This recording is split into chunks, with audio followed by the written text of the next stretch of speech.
YouTube की कमाई से मन्नू के अंदर आया घमंड जानने के लिए इस पूरी वीडियो में बने रहिए। फ्रेंड्स, कैसे हैं आप सब? आशा करती हूँ कि आप लोग अच्छे होंगे। तो मैं आप लोगों को एक बात बताना चाहती हूँ फ्रेंड्स, मुझे एक बात बिल्कुल भी समझ में नहीं आती है। लोग अपने दुख से ज़्यादा दुखी नहीं है, दूसरों का सुख देख के ना बहुत जल्दी दुखी हो जाते हैं। पता नहीं क्यों आजकल के लोगों को ना बहुत जल्दी मिर्ची लग जाती है। तो ऐसा ही कुछ मन्नू यादव के साथ हुआ है कि उनकी यूट्यूब पेमेंट आते ही कुछ लोगों को ना बहुत ज़्यादा मिर्ची लग गई है। उनका कहना है कि मन्नू में बहुत ज़्यादा घमंड आ गया है, अब वो कोई काम धंधा नहीं करना चाहता, सिर्फ वो यूट्यूब की कमाई से अपना घर का खर्चा चलाना चाहता है।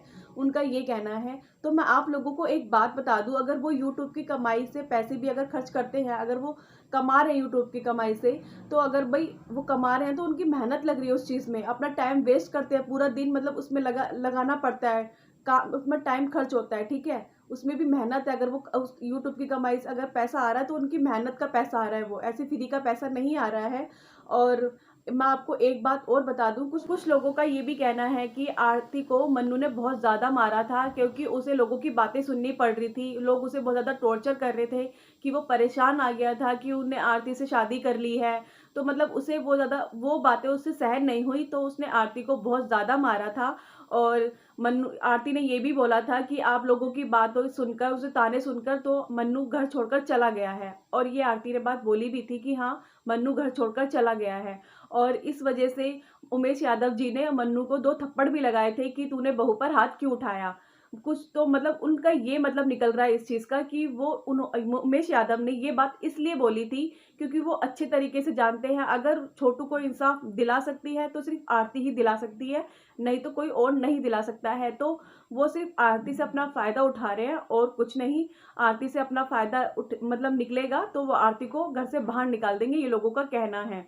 और ये भी उन मतलब कुछ लोग मतलब इतनी बकवास बोलते हैं ना, फालतू की बातें फैलाते हैं, ये भी बोल रहे हैं कि आरती तो सिर्फ़ आरती और छोटू सिर्फ़ 1 या डेढ़ महीना या 1-2 साल या मतलब कुछ ही साल मतलब रहेंगे साथ में, फिर ये दोनों अलग-अलग हो जाएँगे। और क्योंकि आरती को तो अलग-अलग बॉयफ्रेंड चाहिए होते हैं, तो इसलिए जहाँ आरती कोई अच्छा-सा अपना देखेगी कोई अमीर लड़का, तो वो मन्नू को भी छोड़कर चली जाएगी, ये लोगों का कहना है।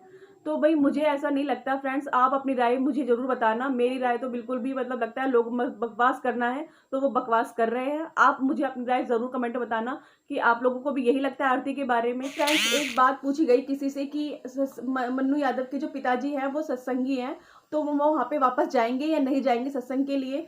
तो उनका ये कहना है कि ऐसा इंसान सत्संगी नहीं हो सकता, जो इंसान ये बोल रहा हो अपने मुँह से कि अगर एक लड़की किसी लड़के को बुलाएगी तो वो उससे मिलने नहीं जाएगा, तो भई ऐसा इंसान सत्संगी नहीं हो सकता। तो उनका ये कहना है। तो भई मैं आपको बता दूँ, जब कोई लड़का या लड़की प्यार करते हैं तो ऑब्वियसली वो मिलते हैं एक-दूसरे से, तो उन्होंने कोई गलत बात नहीं कही है, तो ये कोई गलत नहीं है। सब लड़के-लड़कियाँ मिलते हैं अगर वो प्यार करते हैं तो। तो उनका ये कहना है कि वो कभी कुछ बोलते हैं, कभी कुछ बोलते हैं। तो भई मैं आपको ये बात भी बता दूँ, जिस इंसान का बेटा चला गया होता है ना, वो भी जवान, तो वो इंसान क्या बोल रहा है, क्या नहीं, वो अपने होशो-हवास में नहीं रहता। कभी ये चीज़ आप पर बीतेगी ना, तब आपको पता चलेगा कि हाँ, जब किसी का बेटा जाता है तो उसका दिमाग काम करता है या नहीं करता है, ठीक है? तो ये चीज़ अपने ऊपर रख के देखो कि किसी के बेटे का जाने का दुःख किसी पे बाप पर क्या बीतती है, ठीक है? तो आप ये ना बोलें कि बिल्कुल भी कि ऐसा बाप सत्संगी नहीं हो सकता, ठीक है? वो चीज़ उन पर बीत रही है, उनका बेटा गया है, आपका नहीं। तो किसी पे गलत इल्ज़ाम ना लगाएँ और अपनी लिमिट में रहकर कुछ भी बोलना हो तो लिमिट में रह के बोलो, ऐसे किसी पे कोई गलत इल्ज़ाम मत लगाइए।